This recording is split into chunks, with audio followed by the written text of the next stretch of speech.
ભારતમાં Zika virus ઝડપથી ફેલાઈ રહ્યો છે અને આજે જાણીએ આ વાયરસ વિશેની સમગ્ર માહિતી। નમસ્કાર દર્શક મિત્રો, હું છું પૂજા અને તમે જોઈ રહ્યા છો સત્યડી ન્યૂઝ।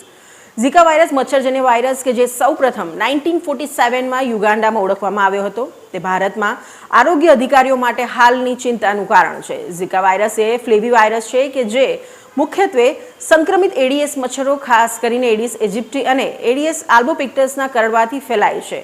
આ મચ્છરો દિવસ દરમિયાન સક્રિય હોવાનું માનવામાં આવે છે, જે મનુષ્યમાં સંક્રમણનું જોખમ વધારે છે। મચ્છરના કરડવા ઉપરાંત ઝિકા વાયરસ જાતીય સંપર્ક, રક્ત ચડાવવાથી અને ગર્ભાવસ્થા અથવા બાળક જન્મ દરમિયાન માતાથી બાળકમાં પણ ફેલાય છે।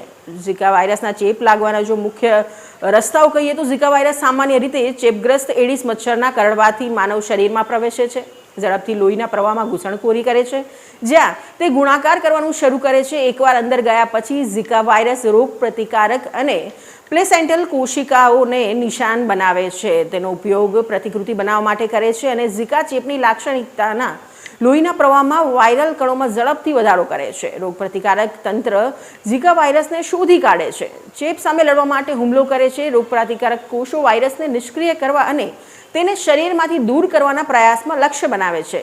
જો કે વાયરસની જટિલતા ક્યારેક રોગ પ્રતિકારક રક્ષણને ટાળી શકે છે, પરિણામે લાંબા સમય સુધી ચેપ થાય છે।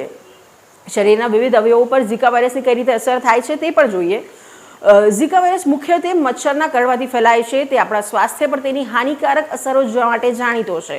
એકવાર શરીરની અંદર તે આક્રમક રીતે બહુવિધ અવયવો પર હુમલો કરી શકે છે, જે ગંભીર અને ક્યારેક જીવલેણ સમસ્યાઓ તરફ દોરી જાય છે। ઝિકા વાયરસ કયા અંગોને અસર કરે છે તે બરાબર જાણવું અસરકારક નિવારણ અને સારવાર યોજનાઓ બનાવવાની ચાવી છે। ઝિકા વાયરસની સૌથી વધુ ચિંતાજનક અસરોમાંની એક મગજ પર તેની અસર છે, ખાસ કરીને નવજાત બાળકોમાં। જ્યારે સગર્ભા સ્ત્રીઓ વાયરસને પકડે છે ત્યારે તેમના બાળકોને માઇક્રોસેફાલી થવાનું જોખમ રહે છે, એવી સ્થિતિ જ્યાં બાળકનું માથું સામાન્ય કરતાં નાનું હોય છે, જે મગજને સંભવિત નુકસાન તરફ દોરી જાય છે। ઝિકા વાયરસ પ્લેસેન્ટાને પાર કરી શકે છે અને બાળકના વિકાસશીલ મગજને સીધું નુકસાન પહોંચાડી શકે છે, જેનાથી મોટી વિકાસલક્ષી સમસ્યાઓ થાય છે। ઝિકા વાયરસ માત્ર મગજને જ લક્ષ્ય બનાવતો નથી, તે આંખોને પણ નુકસાન પહોંચાડી શકે છે। તે યુવેઇટીસનું કારણ બની શકે છે, જે આંખની અંદર બળતરા છે, જે પીડા, લાલાશ અને દ્રષ્ટિની સમસ્યાઓ તરફ દોરી જાય છે। આ સ્થિતિ ચેપગ્રસ્ત લોકોના રોજિંદા જીવનને ગંભીર રીતે અસર કરી શકે છે। હૃદય પણ ઝિકા વાયરસથી પ્રભાવિત થઈ શકે છે, જે મ્યોકાર્ડિટિસનું કારણ બની શકે છે। હૃદયના સ્નાયુની બળતરા આ સ્થિતિ હૃદયને નબળું પાડી શકે છે, જેના કારણે છાતીમાં દુખાવો, થાક અને શ્વાસ લેવામાં તકલીફ થાય છે। ગંભીર કિસ્સાઓમાં મ્યોકાર્ડિટિસ હૃદયની નિષ્ફળતા તરફ દોડી શકે છે અને ઝિકા વાયરસ સાથે સંકળાયેલા ગંભીર જોખમો પર ભાર મૂકે છે।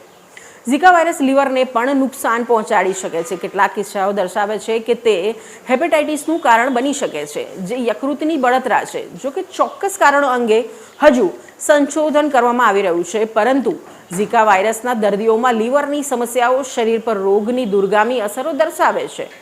મગજ, આંખો, હૃદય અને યકૃતને અસર કરવા ઉપરાંત ઝિકા વાયરસ કિડનીને પણ નુકસાન પહોંચાડી શકે છે। કેટલાક અભ્યાસો સૂચવે છે કે તે કિડનીના કાર્યને બગાડે છે, કિડની માટે લોહીમાંથી કચરો ફિલ્ટર કરવાનું મુશ્કેલ બનાવે છે। આ ઝિકા વાયરસ શરીરમાં થતા વ્યાપક નુકસાનને રેખાંકિત કરે છે। આ ઝિકા વાયરસના કેટલાક લક્ષણો તમને જણાવીએ તો તાવ સાથે શરીરમાં દુખાવો, ત્વચા પર ફોલ્લીઓ, સાંધાનો દુખાવો અને લાલ આંખો। સગર્ભા સ્ત્રીઓમાં ઝિકા વાયરસ ગર્ભ માટે નોંધપાત્ર જોખમ ધરાવે છે, સંભવતઃ જન્મજાત ખામીઓ અને વિકાસલક્ષી સમસ્યાઓ તરફ દોરી જાય છે। આ પ્રકારની વધુ ઇન્ફોર્મેશન માટે જોતા રહો સત્યડી ન્યૂઝ।